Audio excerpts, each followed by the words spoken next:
सीतारामन यांनी देशाला नववा अर्थसंकल्प सादर केलेला आहे. सबका साथ सबका विकास आणि विकसित भारताची संकल्पना देशाचे आपले पंतप्रधान नरेंद्र मोदी साहेबांनी जी व्यक्त केलेली आहे त्या दृष्टीने टाकण्यात आले ठोस पाऊल. वर्षानुवर्ष रोज हे कार्यक्रम चालूच आहेत, पण निश्चित दिशा पुढच्या आगामी 2047 पर्यंत हे अचीव करण्याकरता, हे साध्य करण्याकरता जो रोडमॅप पाहिजे तो रोडमॅप त्यांनी स्पष्ट केलेला आहे. आणि त्या दृष्टिकोनातून ही जी महत्त्वाची क्षेत्र आहेत त्याला अधिक वेगवान करण्याच्या दृष्टीने सरकारने 3 कर्तव्य आधारित त्याच्यामध्ये व्यक्त केलेले आहेत. एक तर आर्थिक वाढीला वेग देणे आणि हा वेग कायम राखणे हे सरकारचं प्रथम कर्तव्य. म्हणजे वेग जी कामं हातात घेतली किंवा करायची आहेत त्याचा वेग कायम ठेवायला, सातत्य ठेवावं लागेल, कन्सिस्टन्सी ठेवावं लागेल. त्याचबरोबर सबका साथ सबका विकास हे सरकारचे जे ध्येय आहे त्यालासुद्धा अधोरेखित करण्यासंदर्भामध्ये निश्चित पावलं त्या टाकण्यात आलेली आहे. आणि त्याचबरोबर आपण पाहाल की याच्यामध्ये जनतेच्या आशा आकांक्षा पूर्ण करणे हे सरकारी दुसरं कर्तव्य आहे.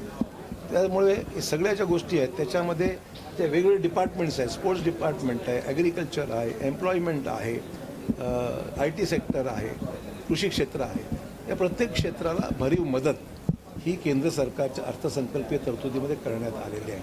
आणि महाराष्ट्राला सुद्धा या अर्थसंकल्पामध्ये बराचसा निधी उपलब्ध करून देण्यात आलेला आहे.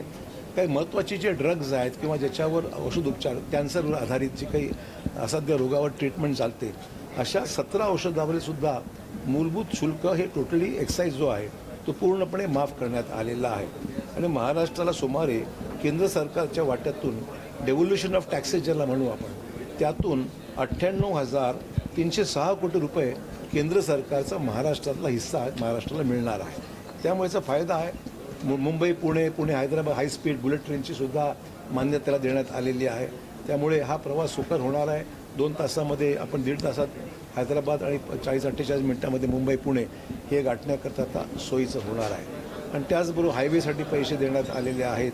आपण पाहाल की आपल्या ग्रामीण विकासाकरता पैसे देण्यात आलेले आहे. शिक्षणासाठी बरीच तरतूद आहे, ऊर्जेसाठी तरतूद आहे, आरोग्यासाठी तरतूद आहे, नगर विकासाकरता आहे, सामाजिक कल्याणासाठी. म्हणजे आपण एकही क्षेत्र असं नाही आहे की ज्या ठिकाणी पैसा हा मिळालेला नाही आहे. तर मला वाटतं की हा अर्थसंकल्प स्वागतार्ह आहे, महाराष्ट्राच्या हिताचा आहे आणि देशाचा पुढील काळाकरता एक निश्चित त्याला गती देणारा आणि एक निश्चित डायरेक्शन देणारा असा अर्थसंकल्प राहणार आहे. महागाई नियंत्रणात कमी केल्यामुळे आज अनेक वस्तूवर कर कमी झालेले आहेत.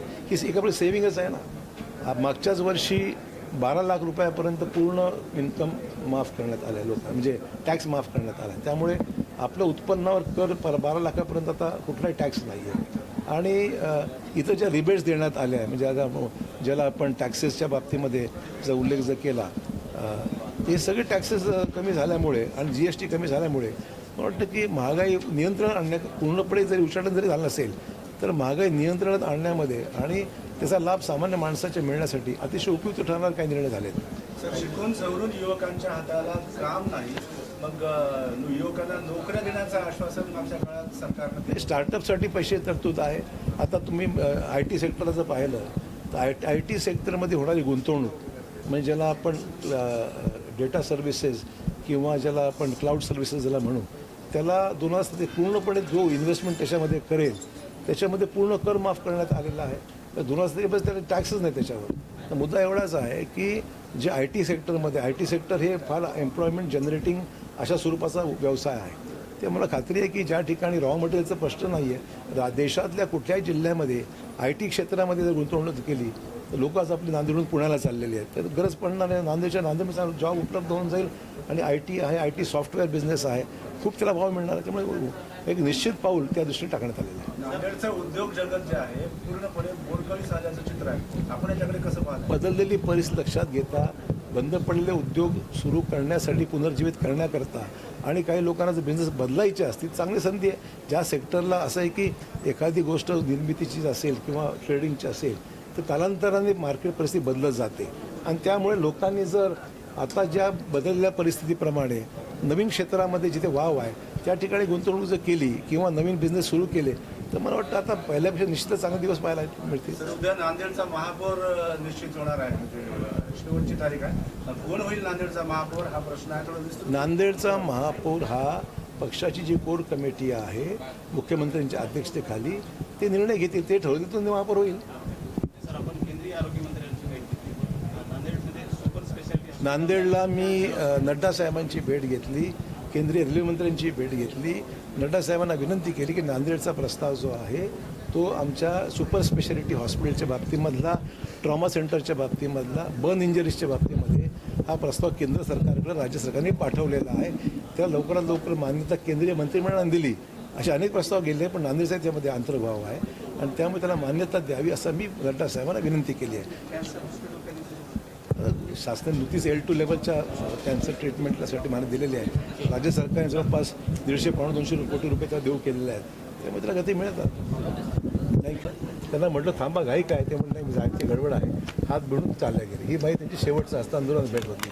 त्यामुळे त्यांचे माहीत समजते. आम्ही एकाच मंत्रिमंडळात होतो, आम्ही एकत्र माझ्या मंत्रिमंडळात ते होते काही काळ. त्यामुळे त्यांची माझे संबंध निश्चित सर्व काही जेव्हा संबंध राहिलेत, कुठलाही आमच्यामध्ये मतभेदाचं कारण नव्हतं आणि अतिशय चांगले संबंध होते. त्यामुळे आपला एक सहकारी आज निघून गेला आमच्यातून, दुःख आम्हाला आहे. साहेब, आता त्यानंतर मोठं राजकारण पाहायला मिळतंय. शपथविधी झाला, अनेक जण टीका करत आहेत. तटकरे आणि पटेल यांना विलन ठरवण्यात येते सोशल मला याच्यावर कुठे कॉमेंट करायचं नाही आहे. हा त्यांच्या पक्षाचा अंतर्गत प्रश्न आहे. तो तुम्हाला वाटतं की एका दुःखद घटनेनंतर अशा प्रकारचं राजकारण करणं उचित नाही असं माझं मत आहे. शपथविधी झाला तो योग्य झालं वाटतोय तुम्हाला? मला याच्यामध्ये काय अयोग्य काय अयोग्य काय, प्रत्येकाच्या धार्मिक विधीच्या काही प्रक्रिया असतात, त्याला काही कालावधी असतो. काही 3 दिवस दुखवटा मानतात, काही 13 दिवस मानतात. प्रत्येकाचा कौटुंबिक निर्णय असतो तो. त्यामुळे ह्याच्यात मला काय ते बोलणं उचित नाही. जे काही आरोप प्रत्यारोप होता, एकंदर महाराष्ट्राची राजकीय जी संस्कृती आहे त्याला कुठेतरी डागाळण्याचा प्रयत्न होतोय. उगाच काहीतरी आपण कोणावरही एखादी कुटुंबाचं यावेळेस दुःखामध्ये असताना अशा प्रकारचे आरोप प्रत्यारोप होणं हे चुकीचं आहे, न शोभणारी वाद. घातपात झाला असं देखील चौकशीमध्ये काय निष्पन्न होईल त्यावर अवलंबून राहणार आहे. नेमकं काय घडलं आहे हे कोणीच काय सांगू, अथॉरिटीने किंवा नक्की असं कोणी सांगू शकत नाही. चौकशी अंती जे स्पष्ट होईल त्यावरच सर्व अवलंबून राहील. साहेब, ठाकरे कुटुंब एकत्र आलं, पवार कुटुंबाने एकत्र यायला पाहिजे का? असं आहे की प्रत्येक राजकीय पक्षाला एकत्र यायचं का वेगळं व्हायचं हा त्यांच्या पक्षाचा राजकीय निर्णय आहे. त्यांना योग्य वाटतं त्यांनी करावं. ओके.